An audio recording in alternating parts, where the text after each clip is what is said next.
Thank you so much for including this conversation on the program, and we're really excited to be here with you. You know, as I kind of mentioned in the last panel with Bob Gallagher, we are really proud of the leadership of Rotary International and the work that you're doing in DEI. But we have to be honest and recognize that there are members in our society who have historically experienced barriers to join us in Rotary. And it's not just Rotary, it's society in general and our institutions. But we have begun this journey, which is really exciting, to equity and inclusion. And as I mentioned earlier, it is a journey, and we all have a lot to learn and a lot to share as we go through. So today we have the opportunity to change that. We're going to have a conversation today with our esteemed panel who will each bring their personal, professional, and lived experience to everything they do and their personal comments. And we're going to leave 10 minutes at the end of this session for Q&A because the panelists really felt that they wanted to hear from you and answer your questions. And that's really where the power of this conversation occurs. So Brian, Margaret, and Mark, I have some questions for you, and if you would maybe just briefly introduce yourself in your comments because we want to make sure that we get to the Q&A. Of course, we heard from Brian yesterday. Margaret is an extreme powerhouse in your district, and Mark's bio is in the program as well. So Mark, we're going to start with you. And just to excuse my back, one of the slight accommodations that we're making here today is that Mark will tell you that he is deaf and he is going to read my lips. So that is why I'm facing this way a little bit. So Mark, why is it important that we look at the whole spectrum of diversity when we look to include people in our Rotary clubs that have different lived experience than ourselves? Well, of course, it's important to include all areas of the spectrum of diversity. But there is one part of the spectrum of diversity which is largely ignored, and that is people with disabilities. And in North America, 20% of the population self-identifies as having a disability. That's 1 in 5. And very soon, by the end of this decade, it's going to be 1 in 4. It's the largest minority group in the world, and it's the only minority group any of you can join because of an accident or an illness. Around the world, there are amazing altruistic programs in Rotary, Rotary clubs, Rotary districts, to raise money for the disabled, for their wheelchairs, for their crutches, for surgeries, for schools. And that's wonderful, and I thank you for everything that you've done. But when altruism also becomes pity, it can be a little bit toxic. And so I want you to look at this demographic in a different light. And to do that, I'm going to take you back a few years to when Valarie and I were in business and we had 14 Tim Hortons in the city of Toronto. 250 of our employees were people who had disabilities and real jobs for real pay. And what did that do? Thank you. What did that do for our business? Well, let me tell you about some of the statistics. Our absenteeism went down by 85%. We had a more safe workplace. We had a more innovative workplace. And we had a much lower employee turnover rate.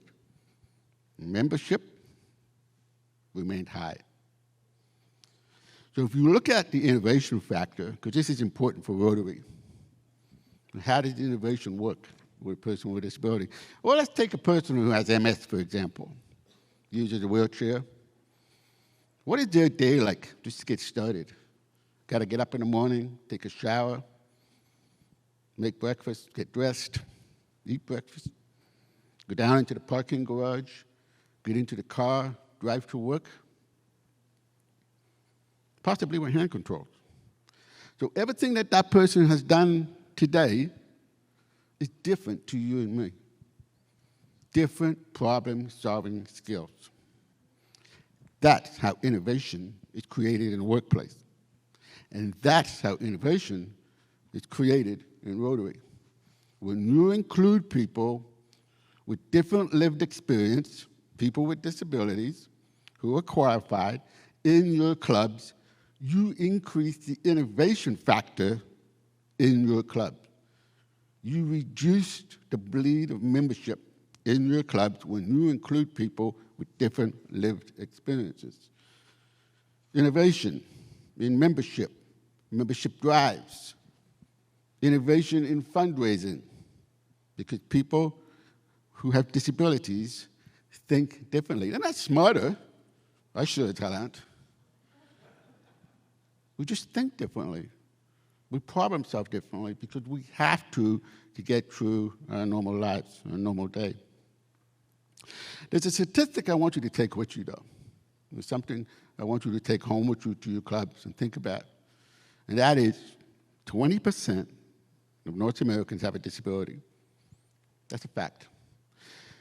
But when you add in the immediate family members of that individual, mother, father, son, daughter, brother, sister, you're at 70%. 70% of the North American population either have a disability or have a loved one at home who has a disability. And that's a statistic none of us here can afford to ignore. There is a whole untapped market of potential Rotary members in your community, and I urge you to reach out to the disability community and invite them into your Rotary Club. Thank you. Thank you, Mark. I have the opportunity to serve on the executive of the Rotary Action Group for Community and Economic Development, and I know you know the powerhouse that Margaret is in your district, but I admire this woman. Margaret, what is the purpose of Launch Detroit? Who are the community partners? And share with us the accomplishments to date. Thank you, Valarie. Launch Detroit, in fact, this is our 10-year anniversary. Yes. And if you don't know it, Launch Detroit is a committee of the District 6400 Foundation. And it was organized to really remove barriers for women entrepreneurs in Metro Detroit. And of course, as you know, we haven't turned away men, but we organized to really, promote and support women. And by removing barriers, we looked at things that kept women and other groups out of the entrepreneurship arena, and we identified 4 areas. One being the access to mentors. Second, networking opportunities. Third, business education. And fourth, having access to microloans so that they can launch or expand a business. And so those are the components of Launch Detroit. And we started, as I mentioned, 10 years ago. And in our first class, which was large, we had both men and women. And throughout the 10 years, we've looked at how to configure and what business classes to offer. So when we started, we had 6, and then we had 8 business courses. And these, when I say business courses, they take place, we started initially at Baker College, and they would receive free education, and after, they could only miss one of the scheduled courses. And once they graduated, we matched them with mentors. We, of course, through our Rotary network, really broadened their access to success, and we offered microloans if they wanted those. And what we have found is that we give, we offer opportunities, and our entrepreneurs have really taken advantage of them. And we've learned, and we continue to tweak it because we want Launch Detroit to really meet the need. And that evolves and it changes, but those 4 components are in place. And I think the thing that really brought it home to me was maybe 2 weeks ago, I was looking for marinade. And when I got to the grocery market, I live in downtown in Lafayette Park in Detroit, I looked on the shelf, and up next to my marmalade was Levi's Mighty Fine Soul Sauce. All right. I said, oh my God. And I looked, and then when I looked up, he had more shelf space at that market in that area than anything else that was on the shelf. And I was amazed.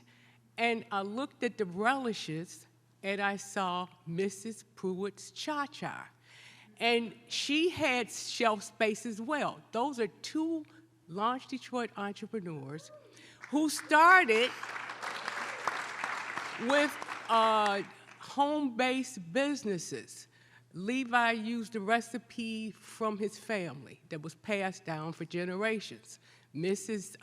Pruitt's Cha-Cha is a relish mix in different, hot, spicy, mild. But anyway, it was something from 1836. And they took those home-based recipes and with the support of Launch Detroit, have shelf space in markets throughout Metro Detroit.